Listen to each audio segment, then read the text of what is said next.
I could have gifting. I could have a title. If I didn't have love, I'm missing the whole point. It's what I found in my Bible. It's the first thing Holy Spirit taught me. If I didn't have love, I got nothing. So I'm in the bedroom seeking and pursuing, and I want to become love because I got reading my Bible and I started realizing some things. I'm just going to be real general and basic. Y'all all right? As I was pursuing to become love, because I realized when I read my Bible, God made me to love. He made me for his image. God said, let us make man in our image, in our own image, and in our likeness. He's not talking about a head, arms, and legs because he's a spirit. God's a spirit. It's not about what God looks like. It's about who God is. That's why the whole room looks different. Because God didn't make us to look like him. God made us to be like him. Not to look like him in the sense of appearance. That's why the whole room looks different and we can all look like him. Come on, that's incredible. And we're so caught up, if we're not careful, on outward appearance, hair texture, nose shape, ears, stuff. People on lips, say on the third set of lips. You know what I mean? I'm just saying. God didn't make us to look like he looks if you look at him in a physical way, because God's spirit. He had to give Jesus a body to come as a man to fulfill what man failed. But God's a spirit, but yet God says, let us make man in our image. You can look up the word, and there's a lot of teaching there, but it's real simple to me. Like if a child can't get this, we probably don't have it right. You can get so deep that adults are like, what are you trying to say? No, it's simple. God said, let us make man like we are. We're love. That's why if I don't have love, I got nothing, because it's the reason I'm here. I'm just telling you straight up. I can see it in the word. We're on the earth to love, not to need it, to be it. And the only reason we've been so busy needing it, because man got separated from God. Through his sin, got separated and cut off from God. And all of a sudden, he got cut off from the source of love. He got cut off from the source of life. That's why man died inside. Got cut off from the source of love. That's why he became self-centered. Because self-centered and love are total opposites. Yeah? Read in 1 Corinthians where it says if you don't have love, you have nothing. It doesn't seek its own. Now, I'm telling you, all the trouble we've had in our lives, all the emotional trouble, all the animosity, all the fallouts, all the breakups, all the cutoffs, all the stuff we've been through is because man became self-centered. That's why Jesus said in Matthew 16, if you're going to follow me, you got to deny yourself. It's the biggest problem on the planet. Come on, the biggest problem on the planet is you living for you when you're made for God's image. If you're living for you and you're made for God's image, no wonder we have a lot of hang-ups and a lot of things, because it's the way we're looking at things. We're looking at what it did to us, how it affected us, how it made us feel, how it wasn't fair, how it wasn't right. Now, if you're living in that arena, you ain't seeing nobody around you because your eyes are on one person, you. See, this is the paradox. And if you don't deny yourself and learn that we're not a Christian for our sake, we're a Christian for his name and the sake of others, that's the only way you're going to actually live effective and ever actually taste freedom in your life. Because if you don't die to yourself, you're already in a prison because it's all about you. And then everything that happens in life affects you. So you're actually in a prison. You got a lot of bondage if you're self-centered. Because just one person can dictate your disposition. Just one person can dictate your outcome, your outlook. Just one person not doing you right, and all of a sudden, you live done not right. And you think you're in control because you're self-centered? Nope, you're in a prison. And everything that happens in life matters so much and determines how you are, how you respond, how you feel, and how you act. Boy, if you just die to that, we can get on with Jesus. Start seeing some people around us and actually have something to give instead of trying to live for ourselves. Come on, it's Jesus' plan. He says if you don't deny yourself, you ain't never going to pick up your cross. And if you don't pick up your cross, you ain't following him. Following him. Follow me.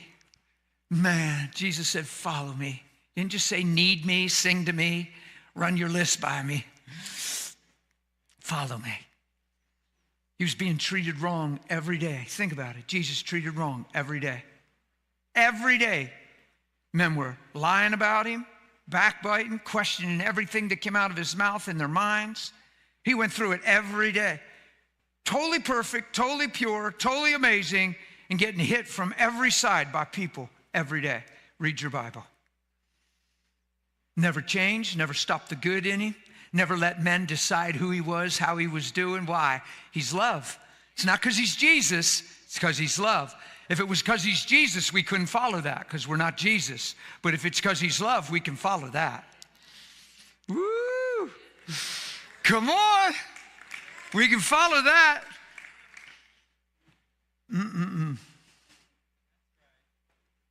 Deny yourself, pick up your cross. What's pick up your cross? It just means don't let anything going on in your life dictate who you are and how you are.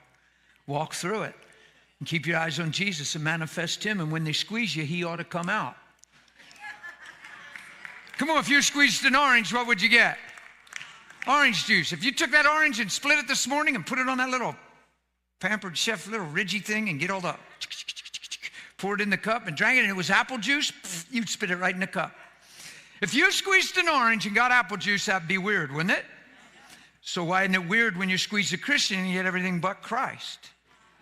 That should be super weird. It should be really weird to us to squeeze us and not get Christ. But if you're not alive for his great name and you're just alive for your own well-being, you'll probably get you when you get squeezed. If you're in this for you, it's probably you that comes out in pressure. Let me just say it this way. If you've been done wrong and you're living done wrong, then it'd be really good to hear and take heed to what I'm saying. If your story is all about what you've been through instead of all about what he's been through to give you new life, new attitude, a new way, a new reason for being, come on, he makes things new. You don't put old wine in a new wineskin. That new wine don't hold up in an old wineskin. It'll leak out the cracks and spill on the ground. It's supposed to come out of your belly like a river of living water. Right onto that girl. It's supposed to pour out, not leak into the floor. Well, you know, brother, life's been tough. It's been a little rough, man. I've been under a lot of pressure. You know what we say? How about people say, you ever hear this in the church? We're notorious for this. Well, brother, just keep me in prayer. It's been a wilderness season. You ever hear that? You ever hear somebody tell you they've been through a wilderness and their face gets sad and they start barely walking? I'm thinking, you must be in the children of Israelites wilderness, where it was all about them, and it'd be better for us, and it'd be better for us, and it'd be better for us. Because Jesus' wilderness, he's ministered to by angels, empowered in the Spirit, and he comes out on fire. Like he's in the same wilderness, and he comes out of that wilderness, and he's on fire for God. Angels ministered to him. Yes, same wilderness, same temptations, same devil, just trying to get him to think for himself. So next time a Christian says they're in the wilderness, they should have angels minister to them. They should be filled with the Spirit, ready to say, the Spirit of the Lord is upon me. He hath anointed me. He's reading Isaiah 61. He opens the door to the wilderness and comes out, and he reads Isaiah 61. He doesn't say, keep me in prayer. It's been a rough month. He was in there 40 days.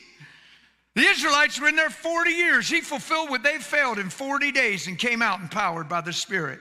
Don't you take claim to the wilderness and make it a bad thing.